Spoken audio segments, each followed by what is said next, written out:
It's time to take a trip to a galaxy far, far away for the Executor Super Star Destroyer reveal. Builders out there rejoice with a brand new LEGO video game, and Mario makes his entrance in the minifigure world.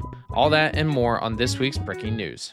The LEGO Group is well known for their plastic bricks, but if you look at their website, they've got a bunch of other things like pens and pencil cases and luggage tags. And this is where the partnership with Santoki comes into play. They get to help build some aesthetic LEGO pieces that you can use in your everyday life, such as pens and luggage tags and so much more. So go over to santoki.com to see some of these products and really build your LEGO aesthetic and integrate LEGO into your everyday life.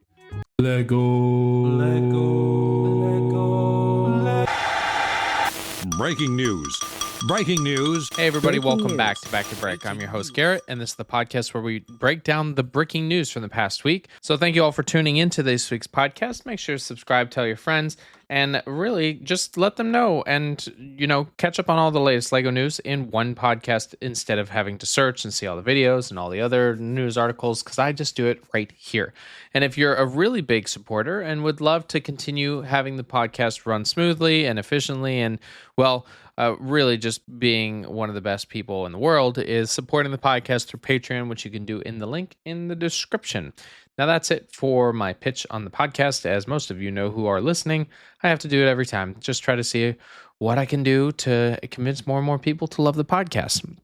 Now, for the admin side, I haven't been doing too much. It's been a really busy week at work, so it's kind of sucked all the life out of me a little bit, but that's okay. That happens sometimes at work. I did go to Halloween Horror Nights, which is a blast. I'm excited to have family come in to go to that. And if you should end up in Universal during Halloween Horror Nights, hit me up. Now, that's it on the admin side. We will be doing our set reviews at the end of the episode. If you've never listened before, at the end of the episode, I go through one LEGO set and one Rebrickable mock to discuss and give my opinions on it. And the first one's going to be 21595, the Ender Dragon set from a Minecraft lineup. And then the next one is the Quantum Tunneling Device Portal Gun Portal 2 by Hooded Blaze from Rebrickable. So stick around after the news so we can talk about that. All right, enough with my jibber jabbering. Let's get into this week's first breaking news story. First up, GameCon has been a pretty intense event for LEGO. And our first thing is the LEGO Batman Legacy of the Dark Knight Deluxe Edition Mayhem Collection. This is their newest DLC, and it is coming out on September 18th and will launch on the same day on the Nintendo Switch 2. First time for that. It introduces Harley Quinn and, of course, the Joker with different loadouts from a new trusty hammer, her fun gun loaded with confetti and bubblegum, and it's a fast-paced, agile combat style that is focused on speed and mobility. They'll also be able to unlock different outfits for her and Joker, and of course, some other comic books will be thrown in there as well. The Mayhem Edition gives a lot of new creatures as well. We've got Task Force X in Deathstroke, Killer Croc, Captain Boomerang, Deadshot, King Shark, Polka Dot Man, and so many more. So that's coming out on September 18th, so you can continue your expansive fun on the Batman The Dark Knight series. Well, it's finally been settled. Bricks and Minifigs has officially given their apology and made up for the entire saga of the stolen LEGO collection. Now, if you don't know, there was a family in Oregon that had lent out their LEGO Star Wars sets to be sold on commission based worth over $200,000, and then just disappeared. No one knew what would happen. And they kind of sucked, and they really did not do anything to remediate for this. There was a whole YouTube series going to court, legal battles, money involved, CEOs being fired, hired, all this stuff. And the Bricks and Minifigs have said that there has been an official agreement, a comprehensive and amicable resolution of a private civil dispute with the Mansell family. The corporate announced on the 19th of this month. The investigation, it was crazy how far it went to leading to who stole it, where did they sell it. They permanently closed one of the stores, and I can't even imagine how much money that they've lost because so many people, banned behind people that, got their stuff stolen from a local, Yeah, just a terrible person to steal somebody's Lego sets like that and then lie about it constantly. And there's so much evidence; it didn't make any sense. And let's just say Utah wasn't the most, excuse me, not or Utah, Oregon wasn't the most friendly to anyone in this situation either, including the cops. So I'm glad they came to a final settlement. Hopefully, it was good for everyone else but them. The rumored PlayStation set, the PS1, is rumored to come out this fall, and it's going to have some additional little details to it. Specifically, first off, it's a 1-to-1 scale replica of the 1994 set. I didn't have one, but my wife has one, and we need to still hook it up and go play with it. It's going to be 1,911 pieces at $160, and there's going to be some other fun details to it. You're going to get your controller, you're going to get the set itself, but when you open it up, it has a Gran Turismo diorama built into it, similar to what they did with like the why can't I think of it? Atari. There we go. That's the word. Atari set, and what they did with the Sega set. It's going to also have an Ape Escape set in there, a bunch of other Easter eggs to go along with it, and then it'll have a gift with purchase, which is Astrobot. It's kind of the logo or the mascot for PlayStation back in the day. So I'm excited to see this come out, and expected October 1st. August has already passed. So look for that come the beginning of October, probably released or revealed in the next couple weeks. Well, this is a crazy number. Lego has just announced that they have 1,100 stores worldwide, and that's including the Lego theme parks. But think about that. That is a crazy amount of stores for having a company that's continuing to expand in the physical world, and now they're trying to do a little bit, not as much digital, still keeping to physical world. That is a crazy amount as we continue to expand. India is the newest big market for them. They're opening more and more stores there. China continues to expand. The United States, I'm pretty sure I see one opening at least once every couple weeks. So the expansion is continuing growth. And we'll talk about that in a little bit, as they've also come out with their full report that will break down and will really give you how I feel on that one. With LEGO's continued partnership with F1, we see a bunch of fun things that they've been doing, specifically, LEGO sets, but then they did the LEGO race with the race car drivers in the actual LEGO sets, and they also had trophies that were made for that. And LEGO is now doing a Btanical F1 Academy livery, which is like the flag and different things. So they actually sat down with the driver and talked about the design that they put on the car, the helmet. It's fun. The visor actually is a minifigure face because they can look through it. It's a full video actually showcasing what they've been up to, integrating the Btanical line and talking how Lego and the integration of fun and play goes into F1. The Btanical line has been extremely popular, and F1 just continues to grow and grow in popularity. So having these, it might be one of their best partnerships they've ever done. And I don't expect them to continue to shy away from doing some very creative things. And maybe they'll be pouring money into their own F1 team, not an F4 team. But that's a good start, especially at the age range, to have role models in the younger crowd. One of LEGO's biggest announcements for the year is the newest Ultimate Collector Series Star Wars set. This one is 75457, the Executor Super Star Destroyer, or Darth Vader's Star Destroyer. It's 6,130 pieces at a rating of 18. And let's guess the price. 600? 700? How about 800? It's $800. And this will be available on October 1st. This is the first recreation of this set, other than they did the MIDI scale last year or 2 years ago at this point, since 2011. And it's a very impressive build. It's a giant gray arrow, and I love gray ships. Lots of gray things in the Lego studio here. I have the 2011 Ultimate Collector Series Star Destroyer in a display or on display in the room. And it goes along pretty well with the prices here, comparative for the piece count of $6,130 to $800, because, well, the pieces are bigger, so they're going to cost more to produce and a lot more plastic and all that jazz. It is the biggest or the longest Lego model ever made at 53.5 inches or 136 centimeters. That equates to just under 5 feet, which is crazy. That is extremely long. Where are you going to put it? I don't know, but you're going to have to figure it out, I guess. It comes with its own base stand built in of the black base stand, and then it comes with a mini Star Destroyer on the side of it to scale. I will say the difference between this and the 2011, it has a wider body to it, and that's more to scale of what actually the real version is. I air quotes real from Star Wars. There's a lot of detail on the underside. There's no removable parts to it. I will say that the tile to plate ratio is, I think, comparable. It's not terrible. It does come with a host of bounty hunters. We've got Boba Fett, Dengar, which actually has a refreshed backpack build, Bosk, an IG-88 with a brand new head, the 4LOM, Forlom, which I think is the what is that thing called? Like it's not another robot, but I can't remember. And then Zukas. You might know them yourself, but they're all the different bounty hunters that we know. It comes with a build a display stand, not just like a black bar that you can put them lined up on. It comes with the display section like you would see from the movie, where he's telling the bounty hunters to go find the Millennium Falcon and, well, kill them. It is better to have this, but it's still like, it's fine. I appreciate the intent for it. And of course, it does come with Darth Vader. I don't know if I said that before.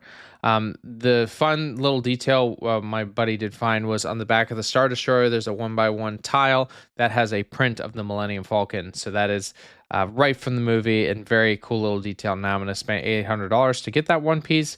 No, I think I'm good. But I like it. I don't know where I'd put it, so I'm kind of out. I am more leaning towards the MIDI scale versions of everything now, because that's just how I can, display a lot of stuff. Just trying to dial down to 5 sets, and this one is still very cool. I just wouldn't spend $800 for it. I've done that far too much on so many other things at this point that I'm like, well, if those aren't even displayed, then how am I going to throw out another 800 and have this displayed nowhere too? There will be available for a exclusive gift with purchase from the 1st through the 10th. This is Darth Vader's lightsaber. It is a little bit better than what we had previously, because they did do it as a gift with purchase, but this is going to be limited to just buying the set, which means that the second it's bought and somebody sells this, it'll be $150 to get that done. I mean, sure, it's a fun set overall. I think a lot of people are just going to say it's too expensive, too much gray, and I think we're going to see a lot of passes on it. Now, the Millennium Falcon is retiring this year. I'm just going to expect we're going to get another one to replace it. So this is just the standard, like really big one, similar to like they did for the AT-AT and the sail barge. So look out for that on October 1st. Maybe there'll be some good Black Friday deal to get some extra points if you want to buy this too. I think this is the biggest news of the week. We're finally getting our minifigure scale Super Mario sets. They were officially revealed at GameCon, and they look pretty good. I'm going to run through the list of them here, but it comes with, of course, a lot of the minifigures of our favorite characters from Super Mario. First one is Mario's Pipe Jump. It's 61 pieces at $10, and it comes with a Goomba and Mario's a minifigure and the pipe that you can, like a standard pipe and a little gold piece. Now, this is the entryway. This is the first way to get your minifigure, and I really appreciate that, because I didn't want to spend a ton of money, but I do want a Mario minifigure. Next one is Racing with Mario. It's an 84-piece set at $15, and this is Mario on a Mario Kart. It comes with the banana. It comes with some minifigure scale shells that can be launched off a little stud shooter, and the Mario Kart itself. Mario Beach Adventure, 196 pieces at $20, and it's got Mario in a bathing suit, kind of doing a little surfing action. He's got a little chair and a beach cabana, I guess not cabana, what would you call it? Food stand, and then a classic crab to go against him. And then they do have a question box that you can pop open, and it has a coin in it. Next is Luigi and Bowser Jr.'s Race. These are 2 go-karts again, and they have Luigi as a minifigure and Bowser Jr. Also looks very good. Yoshi and Mario's House is 147 pieces at $40. This is a 4+ set, so a lot of just very basic builds, but you do get Yoshi, which is very cool. It doesn't look like you can put a minifigure on top, but he does have a shell on his back, and then a Goomba to go along with that, and Mario. Bowser's Rumbling Race It's 409 pieces at $60, and it comes with the best character, a cow, on a little scooter thing. We also have Toad, we have a Goomba, and then we have the big Bowser figure, which they did a great job capturing all the details, making it the big figure similar to what we've seen in like Hulk, just adapted for that. And then the Fire Mario and Bowser Castle.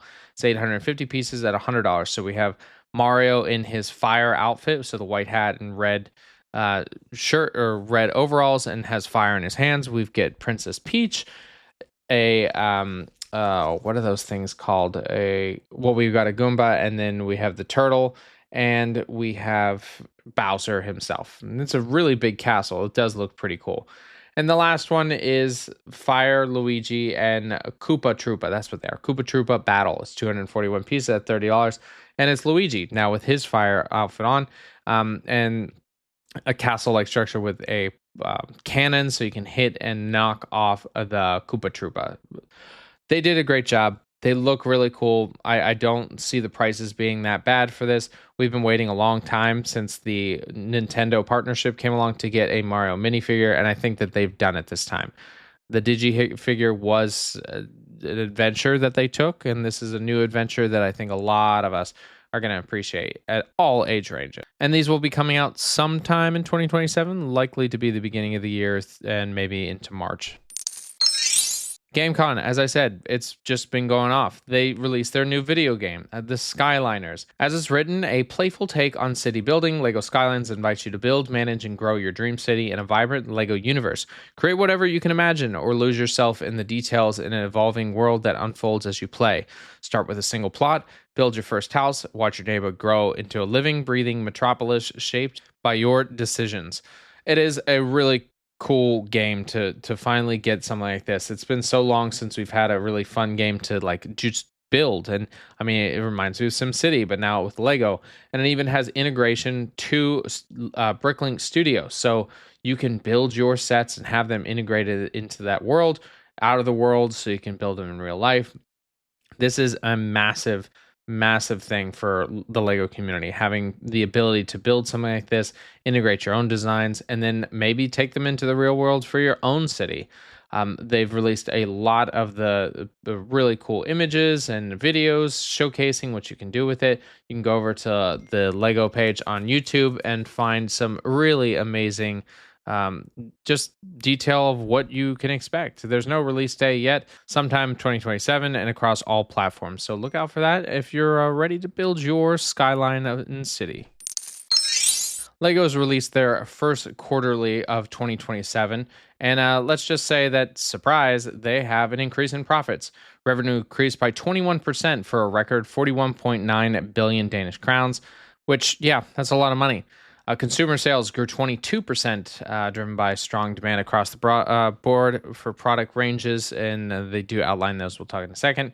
Operating profits increased to 22 Danish crowns, and free cash flow went from 1.7 billion and increased to 2.1 billion. So this is for long-term growth, including factory capacity, and then significant continued investment in sustainability materials and solar exploration or expansion, is the word I was looking for.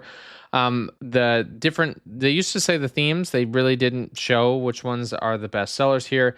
They had the biggest partnership increases was F1, FIFA, Pokemon, and the Lego Smart Play was introduced. They've got 331 products were released in the first quarter, which is pretty crazy. It's the number one reputable company in the world for the fourth year running. They did release best-selling themes of Speed Champions, Botanicals, Technic, Icons, and Star Wars. I could have called at least 4 out of those 5 for that. Expansion, they're the first manufacturing innovation center alongside factories in Bill in Denmark. That was the brand new facility that is specifically for manufacturing expansion and like R&D for that. And over 160,000 panels producing 99 gigawatts per year were matching our headquarters electric needs from 2027.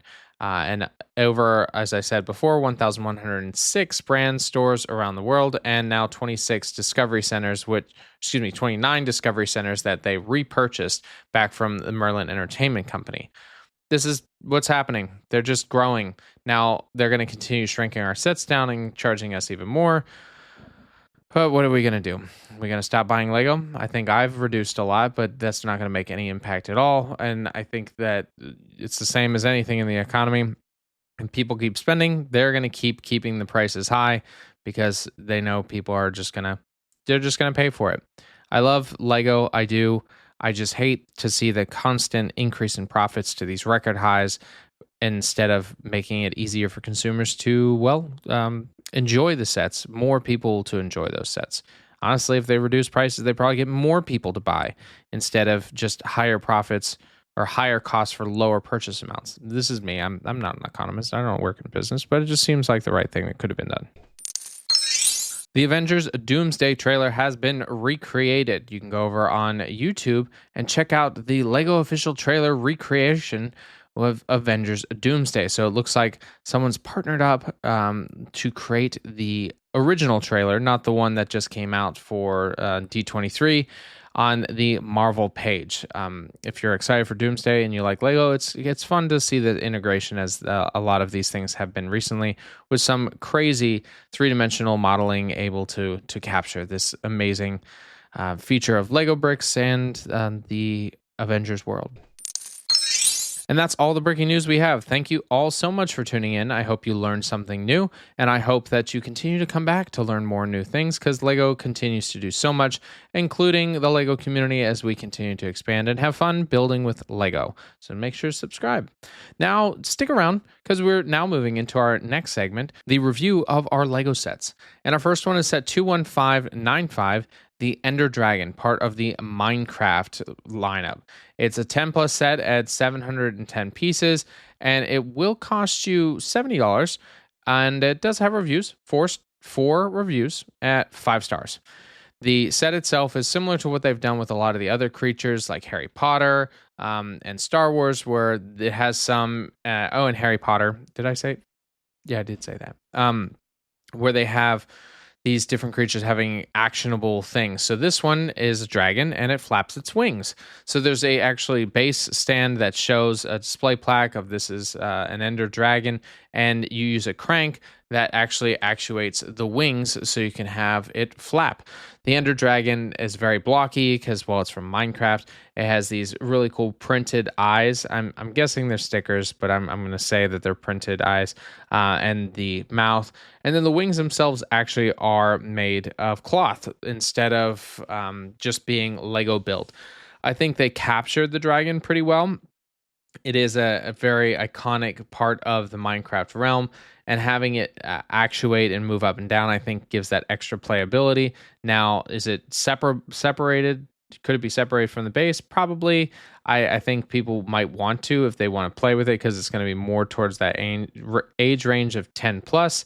But in general, I like the set. I think they did a nice job. It is a little expensive at $70, but it is 700 pieces, so it's right at the 10 cents per piece.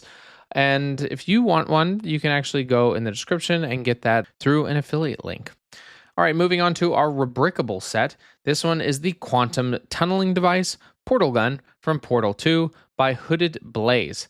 It's 893 pieces as a instruction set only at a cost of 10 euros. So that's what, 13, 14 bucks USD.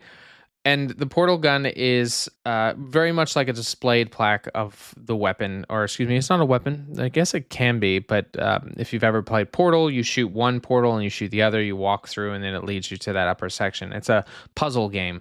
And the portal gun itself has primarily white and black pieces, and then it has these little armatures at the front that kind of focus the beam, and they actually use they're like little prawns, pincers at the top. They use surfboards to do that. It does come with a little display plaque that showcases like, this is the portal gun, this is the measurements, what it actually does. And then you can even change the chambers because there's different ways to have it react. So you can have it the blue, because you can shoot a blue portal, then it switches to the red portal, and just adding some extra creativity for that. The ribbing of it is kind of cool because it's very rounded. It doesn't have many hard surface lines to it. So they did it. They captured the curvature pretty well. And just for something this size, I think it looks exactly like the portal gun. I think they did an amazing job capturing this. And for about 12, 13 bucks, it's not a terrible price set or instruction booklet. It's still a little high, but for someone that wants this iconic build, it's not something you can recreate really well. I would get the instructions. And the link of that is in the description. All right, that's everything I have for this week. Thank you all for tuning in. And I'll leave you, as I always do, get creative, get out there, and go build something.